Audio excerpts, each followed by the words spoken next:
Hi, my name is Angelica Pierce, and today I'll be reading from the Bible, Proverbs 4, verses 1 through 23.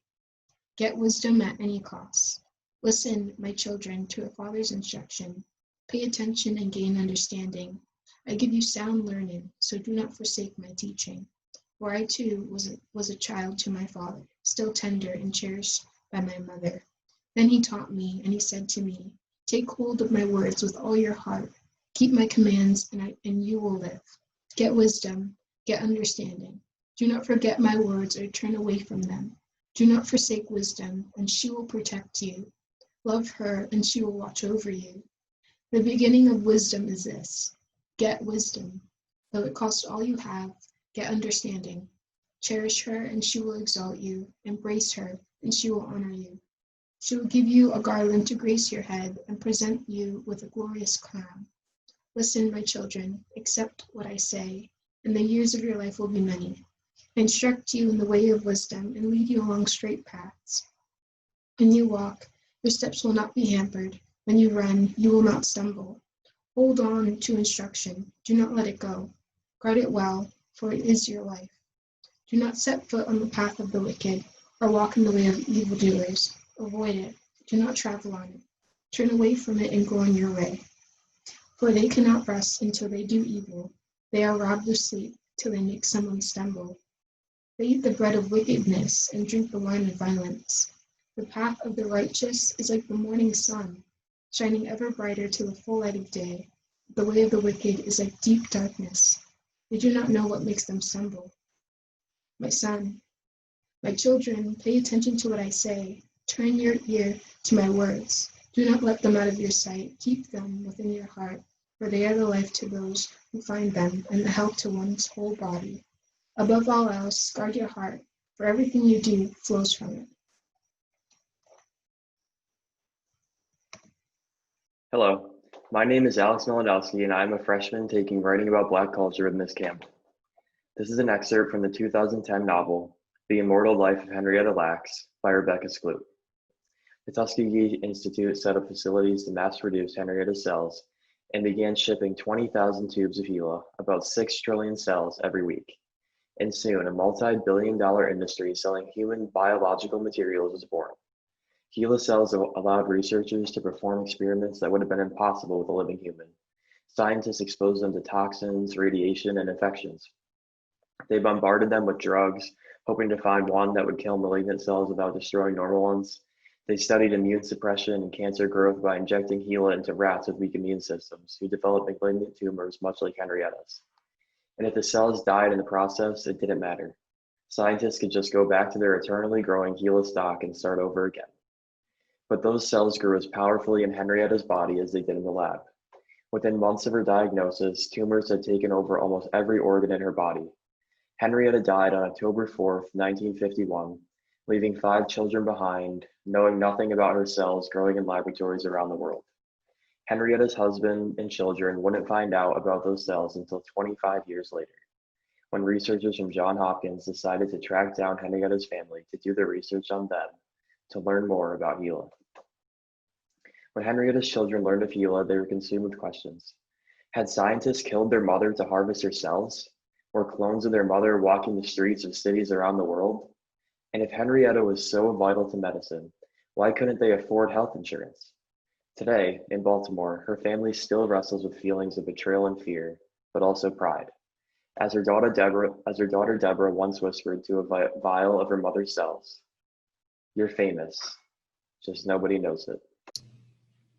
Hello, this is Danielle Smith, and I am reading a passage from Cat for Boy, an autobiography by Mark Mathabane.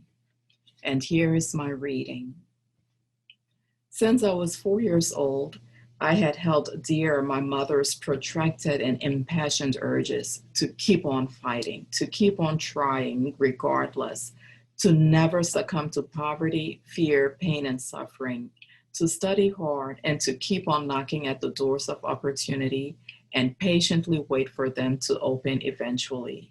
Stay in school, study hard, keep on trying, child, my mother had always told me, and things will get better.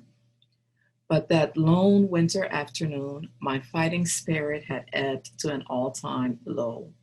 Suffering seemed unconquerable. I had become frustrated, embittered, and disillusioned about knocking at the doors of opportunity, which seemed to shut more the harder and more persistently I knocked. As I stood there on the stoop, my mind was in utter confusion. Doubts, fears, restraints cluttered my thoughts. Should I go ahead and do it? Should I leave a note from my mother? Where should I leave it? How did it feel when someone died? What would everybody say when they found my corpse? Would anyone cry? Would anyone care? While standing there, lost in a world of confusion and fear, my mother unexpectedly joined me. I tried hiding the knife behind my back, but she had already seen it. She remained still alongside me, alternately looking at me and then at the knife.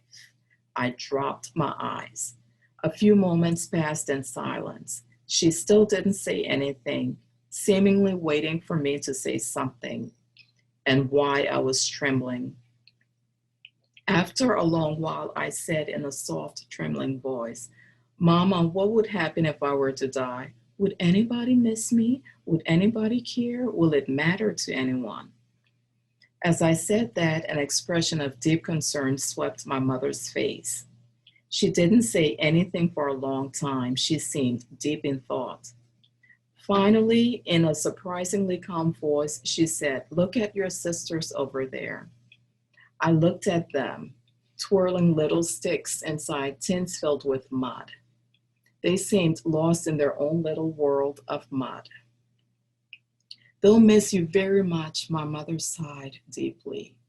The tone of her voice had changed suddenly to one full of sorrow. "They'll have no big brother to help them. They'll have no big brother to look up to." I was very much touched by what she said. I remembered the many times my sisters had turned to me for help. "Will you miss me too, Mama?" I sobbed. She held me tighter and said, "I would miss you more than anyone else. I too would want to die if you were to die. You're the only hope I have. I love you very, very much." This is the end of my reading.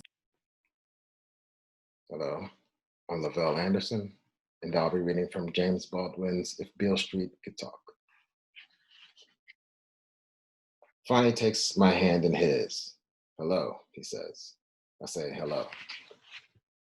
I don't want you to feel bad about what I said to you before. You're a fine, tough chick, and I know, hadn't been for you, my brains might be being splattered all over that precinct basement by now." He pauses, and he lights a cigarette. I watch him. "So I don't mean that you did nothing wrong. I guess you did the only thing you could have done. But you got to understand where I'm coming from."